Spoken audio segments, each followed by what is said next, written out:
Hey, everybody, and welcome to your next. I am your host, Jerome Myers, and you are in for a treat because this is one of the few people on the face of the planet who can make talking about taxes interesting. I've got Steven Jarvis in with me today, and he is a phenomenal expert when it comes to tax planning, tax preparation. And for most of you, you might be like, oh man, why are we talking about this? Well, I could tell you that one of the biggest expenses on your exit will be taxes if you don't do it properly. And Steven was just sharing with me a success story. And so we're going to dig into that and a bunch of other things that you need to know in order to get prepared for your exit. So with that intro, Steven, man, how are things? Where in the world are you these days? Jerome, I'm super excited to be here. I appreciate the invite. I do always have to just acknowledge that the bar for people talking about taxes in an engaging way is pretty low. So I always joke that I'm the least boring CPA that people know because I don't have a lot to work against here. But I'm in Spokane, Washington today. That's where I call home. I travel around a lot working with financial advisors, working with business owners. But Spokane has been home since 2011, and Washington State's been home most of my life. Wow. So you're on the left coast, the West Coast. I've never been to Washington. I've been to Oregon, but I haven't gotten to Washington. I'm still on this journey, this crazy journey to get the kids to all 50 states before they graduate from high school. And we've got Wow. about 15 or 18 left. And so Washington's Wow. one of those. I feel like we'll get there on the way to Alaska, but we'll see. So I look up over your left shoulder, man, and I feel like you've got more medals than somebody who's been training for the Olympics since they were 3. What in the world is going on with that before we dive into this amazing episode about taxes and I guess saving people money more than taxes? Wow. Jerome, my joke is always that it's a bulk discount at a trophy shop because it is one of the first things that people ask me about, and that's by design. So they're race medals. Most of them are finisher medals. So I grew up in the participation trophy generation. I don't look at it that way because these are pretty hard races. This isn't, hey, you showed up and drank a juice box. This is, you put some real work in. But really, the reason I have it in my background, because I do all of my client meetings virtually, is for me, it's a visual reminder of my commitment to being healthy, both physically healthy and mentally healthy. I discovered, thankfully, quite a while ago now, that if I have a race to train for, that I stay really active and I'm just a more pleasant person to be around. And so it's also even though we're all a few years into doing a lot of things on Zoom, I've found that when you meet new people, it can still be a little bit awkward, just like in person, of how do we kick the conversation off? What's this? How do we get this started? And so it's become this really almost automatic. As soon as somebody pops in, that's their first question is, oh, talk to me about the medals. And then we feel like we've made a connection. We feel like friends and we can dive into the rest of it. Yeah, I love it. And I think connection is something that's escaping a lot of people. And when you're dealing with people's finances and you're giving them guidance on things that if they do wrong, they could potentially end up in prison, having Mm-hmm. that connection is pretty important. And what I'm finding more and more is only people are only doing business with people that they're referred to. And that person had a positive experience. But so, guys, you're getting a referral today because we're getting ready to dive in and demonstrate the expertise that Steven has. And so, Section 1202 of the tax code is something that I think more people should know about. And I called it 1251, and then Steven was like, I don't know if that's right. Let me look this up. And he confirmed that it's Section 1202 of the tax code. What is that? So qualified small business stock is what that falls under. And I'll be honest, I've been through this a few times. This is not my like deep area of expertise. So if I get some things slightly wrong, you'll just have to forgive me. This is certainly one of those areas where and there's quite a few areas like this in the tax code where if you're going to go down this route, this is not the kind of thing to play around with. It's not the kind of thing to DIY. If you're going to do this, you want to find somebody who does this all the time because there's a big difference between getting this right and then getting it close to right and missing out on the tax benefit. Because for a company that qualifies for this tax planning opportunity, we're talking $10 million plus of tax-free income at a liquidation event at a sale of a business. And there are a lot of criteria of what qualifies as a small business. We use, depending on what part of the world you're in, small business is a huge range. And so at least in my perspective, these are still relatively big businesses, but it's got to be a C Corp. It's got to meet a couple of different criteria for the type of business and the size of the business. And it's something we need to set up early as we're creating the business. And so you see this a lot more often when people, especially our serial entrepreneurs and who are around this world and understand it. But the general idea is that if we qualify under this section 1202, we have the potential to recognize massive capital gains on the sale of our company completely tax-free. And so the story I was sharing before we jumped on, I was working with a client who was just on the tail end of this. I wasn't there when they set it all up, but he'd finally gotten to that liquidation event. And it was a really cool story for him of getting involved in this company that honestly just really believed in, was in a sales role with it, with some close partners. And then they had this liquidation event and he recognized $3.5 million of income completely tax-free. And then the other thing that stood out to me, this is one of the reasons that I connected so quickly with you, Jerome, is I know you spend a lot of time on kind of the non-quantitative side of things. Because as I'm having this conversation with this guy who he wanted to talk about the taxes, and I said, hey, before we dive in, just quick second, like, congratulations, man. This is so cool. And I'm also guessing this is not the kind of thing you're going to talk to anybody about. And you're not going to have very many moments to like relish in this event in your life. And so let's just take a second and acknowledge you've accomplished something amazing here. And what was his response to that? But it was pretty cool. Like those are those moments working with clients really stand out to me because we were on a virtual call, but you could tell his entire demeanor shifted. Like he showed up to that call to talk brass taxes, quite literally. And then you could see he just regrouped for a second. He's like, yeah, that's right. I did this amazing thing I never thought was possible. And then he acknowledged to me that I knew about it. His wife knew about it.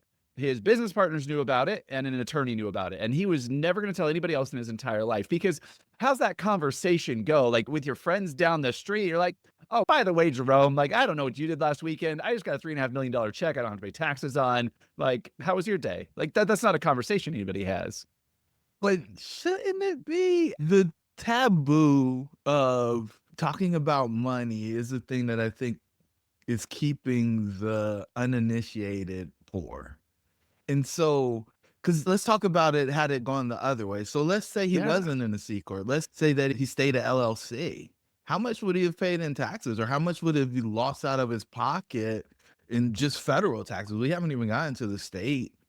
Yeah, so geez, depending on the tax bracket he's in, how much of it was capital gains versus ordinary income, because that a lot of that depends on the deal structure and what type of income it gets qualified as. We're easily talking 700,000 to $1 million plus in federal taxes, and that's on the optimistic side that it was all capital gains. If some of that was ordinary income, now we're talking a third plus of your income. So maybe now we're talking $1.2 million, $1.5 million, again, before any state tax considerations. And if I'm remembering correctly, I think he was in Minnesota and would have been paying a larger, 9%, an additional 9% of state income tax. And so now, if you structured this deal wrong, if it mostly got recognized as ordinary income, if you got the state taxes, you're easily pushing 40%. It right off the top goes to taxes. And that's before broker fees, attorney fees, accounting fees, like that. Now, what sounded like, it makes me think of when people talk about professional athlete salaries and never talk about all the stuff that comes out of them. Yeah, the conversations we have around money as a society, especially large amounts of money, are really lacking. Yeah. Yeah, and I guess it's because so few people get chunks at that, and so the audience is Mhm. fairly small for it. But I think we can take a lot of these principles and apply it to folks who are just doing things on a more normal or more frequent basis. Like the interactions that you have with people who are doing their taxes for a year without an exit is very different from the number of people that you would interact with or deal with who are. And so when I like think about the space, and I'm like, man, like, am I doing this right? And you got this phrase that I like, and hopefully I get it as close to accurate as possible. You say, hey, you should pay your taxes, but you shouldn't leave a tip. Something like that, right? And that makes me smile every time I hear it. And I don't know if I got it exactly right, Stephen, but that makes me smile. And I'm pretty sure you've got a lot of thoughts that follow on that through that vein. Yeah, I say it a few different ways, but you got the gist of it. Let's not tip the IRS. It comes from a few different places, but the general idea being that there aren't any patriotic awards for overpaying the IRS. And I know that because you can voluntarily pay more to the national debt. In fact, last year I did. I paid $37 towards our national debt just out of the goodness of no, it was total marketing ploy. I wanted to be able to say that I had actually done it and see how the system worked. But sure enough, you can voluntarily make payments to the IRS. Nobody does. That's actually how I manage to do taxes all the time and not get into politics with people, is because when I'm talking to an individual, it doesn't matter. I work with people all across every spectrum you can think of. And on their situation, they always want to pay less in taxes. But going back to this idea of conversations we do and don't have as a society, I do run into a lot of people who've just never thought of themselves before as needing to do tax planning or in a position where they could do oh, that's for someone who makes way more than I do. Why would I think about that? And so the other reason I like talking about it as let's not tip the IRS is because tipping feels manageable to people. It feels like an incremental piece of what they're doing. And so I'm not coming to them and saying, hey, I've got this account in the Cayman Islands where you're never going to pay taxes again. I hope you look good in orange, which at least on my camera looks like you're wearing orange today, Jerome, and you're crushing it, but for different context. But that gives people a place to be able to start saying, oh, let's start with the small things. Let's start with the incremental things. Let's start sanding off the rough edges of my tax bill. So, man, I don't want to like get into tax advice because then we can't really give that. And everybody's situation is different, and they should talk to a professional who's advising them on their specific situation. But like, I like that. Get sand the rough edges off. Like, what should we be doing?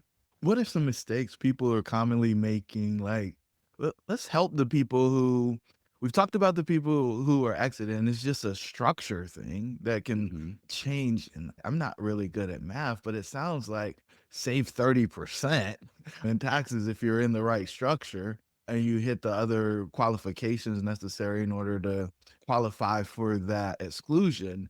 But there's some stuff that you got to do taxes along the way. And while I typically file late, you got to do it annually. And so, are there some things that we should be thinking about throughout the year or before we get to the place where they're asking for all the forms and want access to whatever your accounting software of choice is?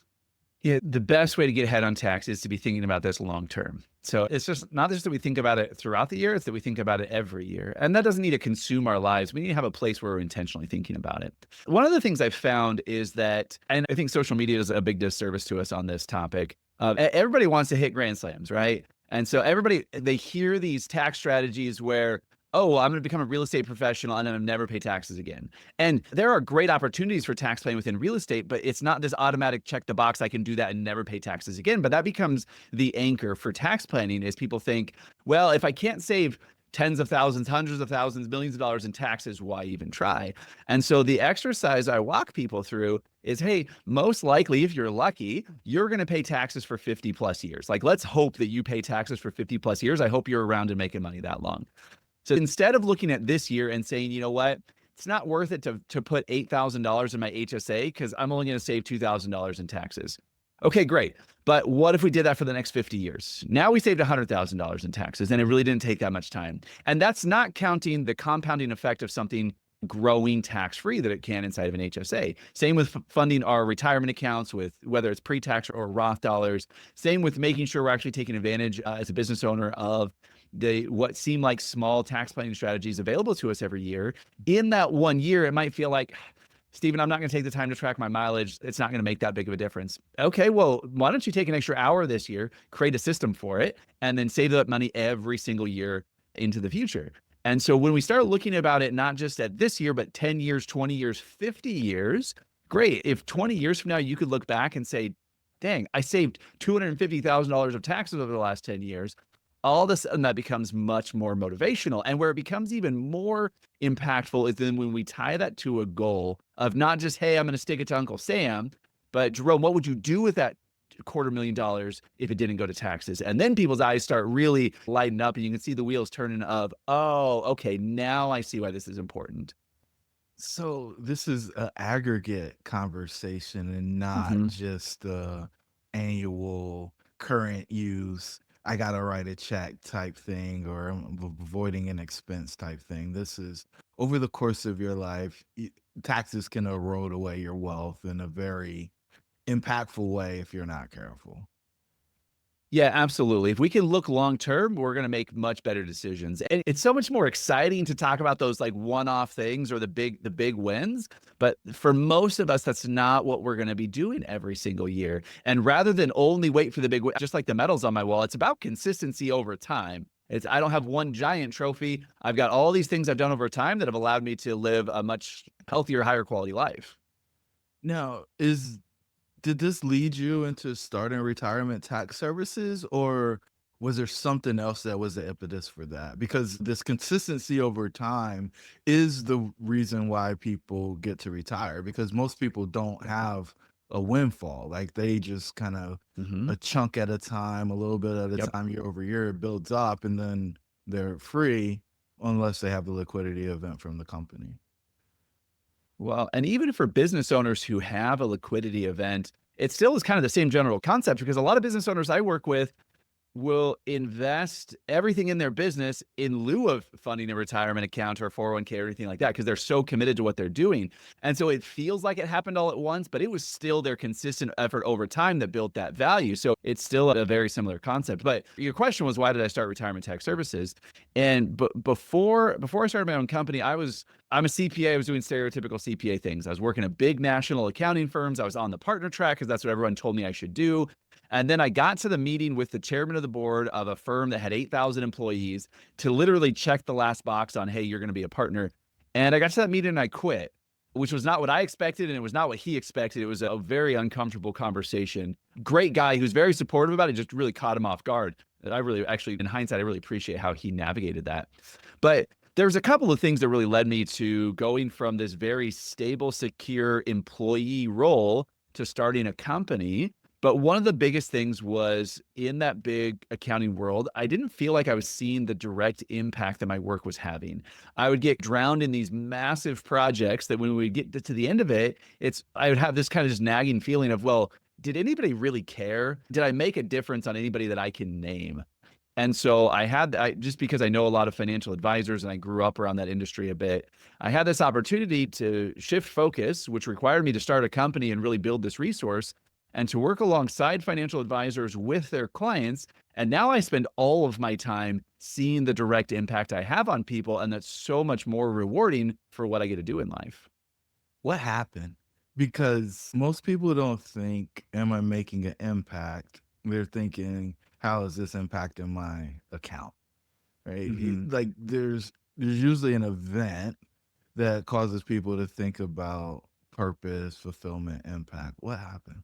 It depends on how long you have. I'll give you one illustration of, and this wasn't even the last firm I was at, it was two firms ago, but it certainly led me on my journey to eventually starting my own company.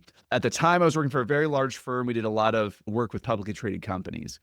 And there were really two different experiences with publicly traded companies. One was a publicly traded company here in Spokane. That this was years ago now, right before they filed their annual financial statements, their earnings release. This is supposed to be a big deal for their share price.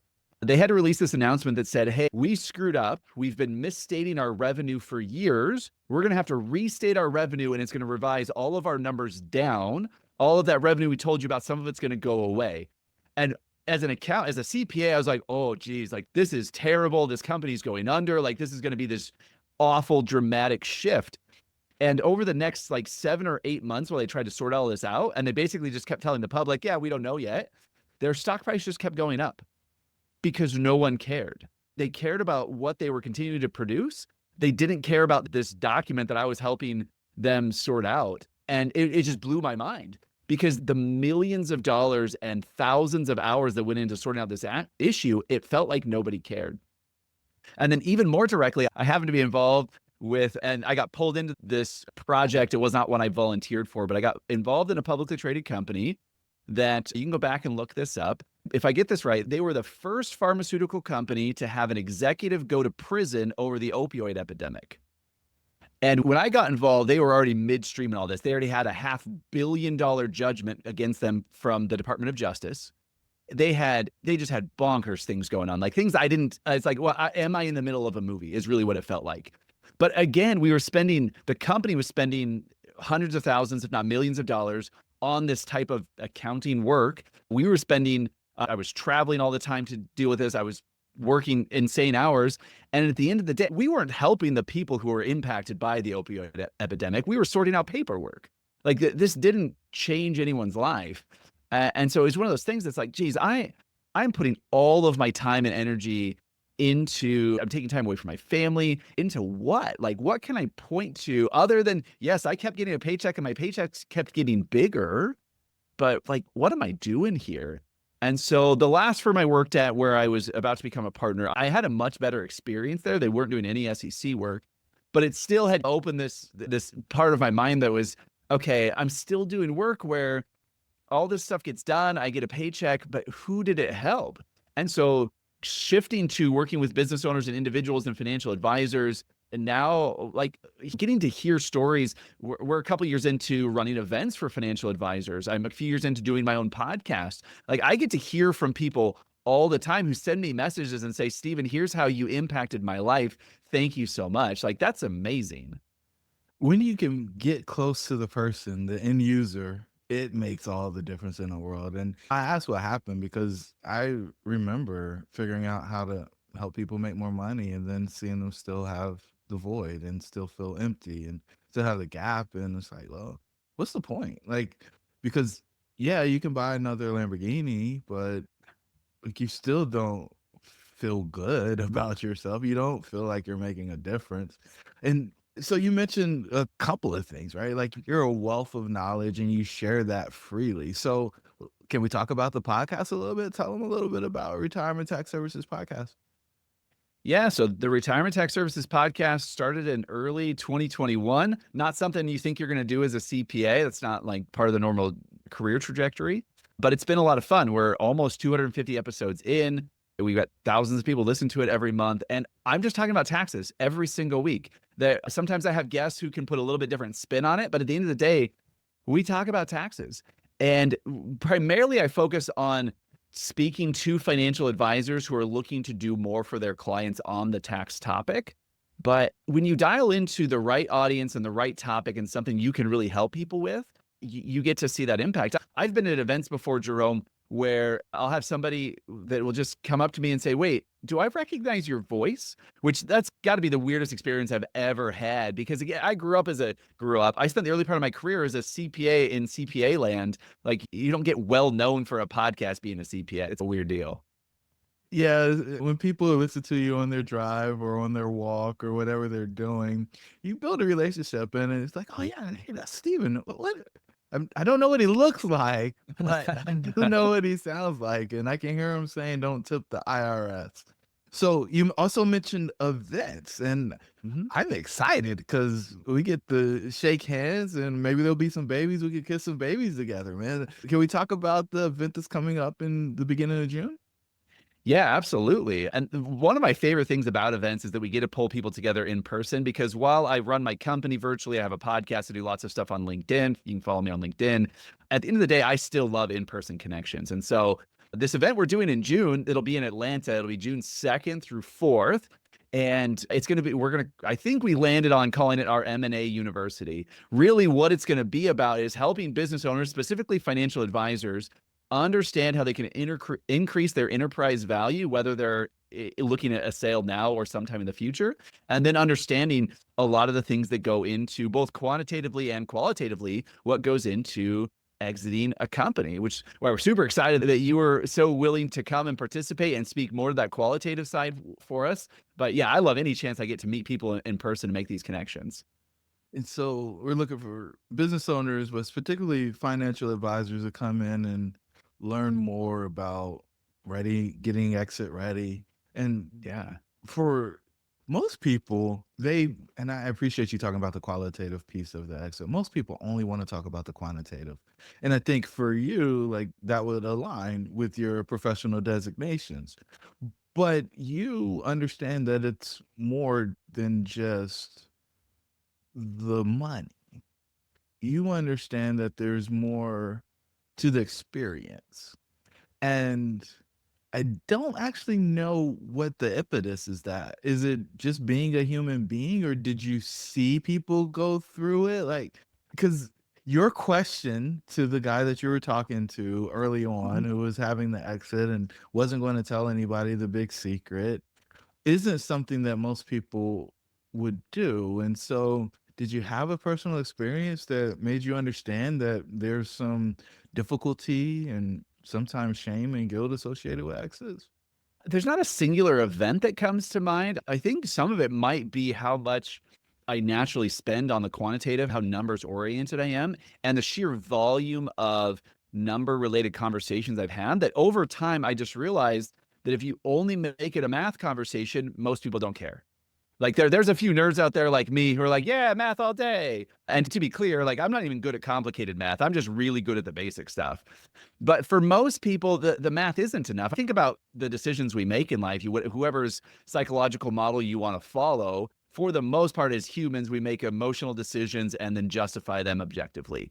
And so if you're a math oriented person, it can be really frustrating when you see the logic in math and no one else does, because especially on taxes, again, not a singular experience, but plenty of experiences where I would say, hey, Jerome, here's this thing we can do, and here's how mathematically it totally makes sense. Like you'd be dumb not to do this. And then you would still tell me, Steven, I don't think I'm going to do it. Early on in my career, that was just like this mind blowing thing. It's like, Jerome, the math says X, Y, and Z. How could you do anything but? Which, to be fair, I have that same problem in my own life. There's plenty of things where my actions don't align with the math. And so then realizing that if we make sure the conversation is grounded in more than math, we're much more likely to actually take action and consistently execute on things. Man, that man, it's so cool to see that the concepts, regardless of industry, they transcend, right? Like Mhm. we make the emotional decision and then we justify it with logic, or we disregard the logic and make the emotional decision anyway. Like it's just human psychology fascinates me, and I think we end up putting ourselves in really tough situations that we don't have to when we don't have the right advisors. And so, for everybody that's made it to this part of the show, as you can see, Steven's the right advisor for most of you. And I say that because he's actually cares about you. He pivoted out of something that had to be very lucrative to get closer to impact. And there's very few people that do that early in their career. Most people just keep running the same play because they've decided that the best thing that they can do is maximize the revenue that comes to their family. And they forget that impact's always going to have a greater return on investment. And long range, you probably end up making more, not just on your time, but actually in your pocket. And so, Stephen, I just want to thank you for the contribution that you're making to lives and making that courageous decision. I can imagine, like, I wanted to go deep and I was like, I don't know if he wants to tell the story, but like, I can't imagine sitting in front of the chairman of the board and saying, and whether you did it in front of him or after the fact and saying, yeah, this isn't for me. I just don't know how that goes, especially if you're lower in the organization. Well, I guess you were on your way to partner, but you still hadn't made partner. So it's just usually that's an intimidating environment. It's super intimidating. And it's funny how life goes because so I remember the timing really well because there was a couple of significant events. So like the idea of leaving the firm at all came up at the beginning of February in 2021. So I started having this conversation because I have a couple of business partners. And so I started having this conversation about what this could look like. Through 3 or 4 days after that conversation started, and I'm considering the possibility of uprooting my entire career, our house flooded. We were traveling and a supply line to a toilet burst while no one was there and poured water through our house for like 4 days.